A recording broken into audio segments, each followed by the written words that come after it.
Mwalimu nisikilize, mimi hapa mkufunzi wako wa ujasiriamali.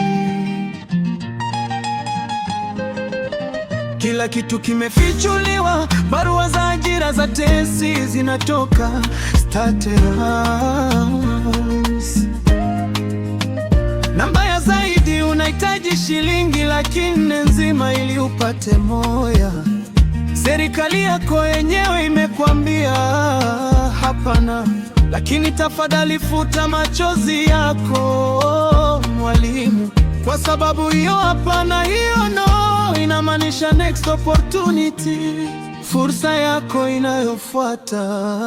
Ole wako uliyeketi chumbani kijijini, miguu inauma kwa kusaka ajira mitaani. Utapata wapi 400,000 ili upate mapumziko ya kusaka kazi viwandani? Mfumo umefunga milango yote, lakini akili yako iko huru na ina nguvu. Kataa kabisa kufikiria kwamba wewe ni maskini, kwamba wewe ni puu. Andika upya neno hilo poor kama passive opportunities repeatedly, yani kupita na kupuza fursa kila siku. Kumbuka degree yako iko kichwani mwako, sio kwenye hilo karatasi unalotembea nalo. Ni wakati wa kukitikisa kijiji kizima kwa kutumia maarifa yaliyo kichwani mwako.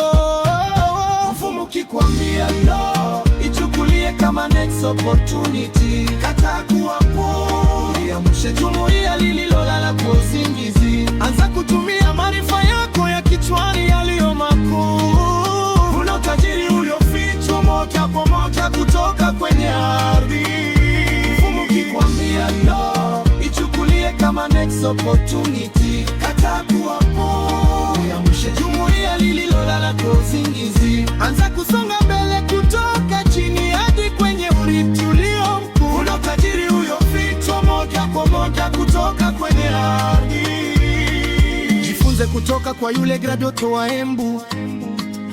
Alichoma mahindi kando ya barabara na kupata shilingi 50,000 kwa mwezi. Alichukua vyuma chakavu kutoka kwenye jalala la takataka, akatumia elimu ya msingi ya physics ya high school kutengeneza jiko la mkaa, na akatumia business studies ya high school kusimamisha biashara yake kwa miguu. Na wewe mwalimu nisikilize, mimi hapa Professor Buisa. Ukiwa peke yako au na wenzako, nenda Kakatati majirani, miwa na mahindi bure shambani. Tumia akili yako ya biochemistry, microbiology na mathematics kwa makini. Gagandisha mashine na vilele vya miwa kuwa silaha ya kuuzia wafugaji galani. Na wewe mwana biolojia na mwana uchumi, safisha mabanda kuku ya kijiji bure na ugeuze kinyesi kuwa utajiri.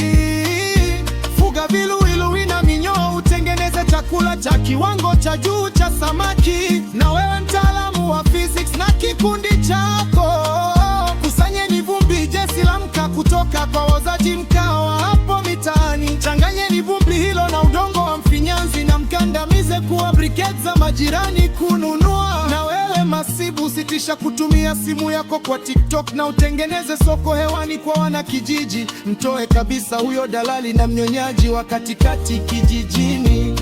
Wewe mitimu wa history, ungana na mwenzako wa waandishi wa habari. Fanyeni uchambuzi huru wa taarifa za kisiasa na waandishi wa habari wa uchunguzi.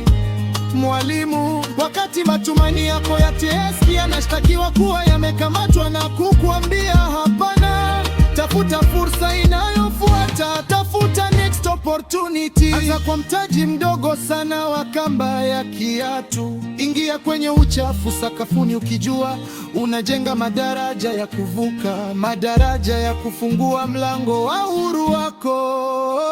Mfumo ukikwambia no, hiyo ndio next opportunity. Kataa kuwa poor, liamshe jumuiya lililolala kwa usingizi. Anza kusonga mbele kutoka chini hadi kwenye urithi ulio mkuu. Kuna utajiri uliofichwa moja kwa moja kutoka kwenye ardhi. Ndo kita unapuwa shireko bwana ishigi ikikumune sauke korakora. Wesi maste wanu anja kupita na kupuza fursa. Kunish EAP incomes consistently but honestly. Safisha bonde la miliki kiwanda cha usindikaji wa kilimo keshe. hata maoni yako hapo chini, ikiwa unataka nyongozo ya kisiasa. Vijana share na usubscribe. Gitai ndeko komer mara metamche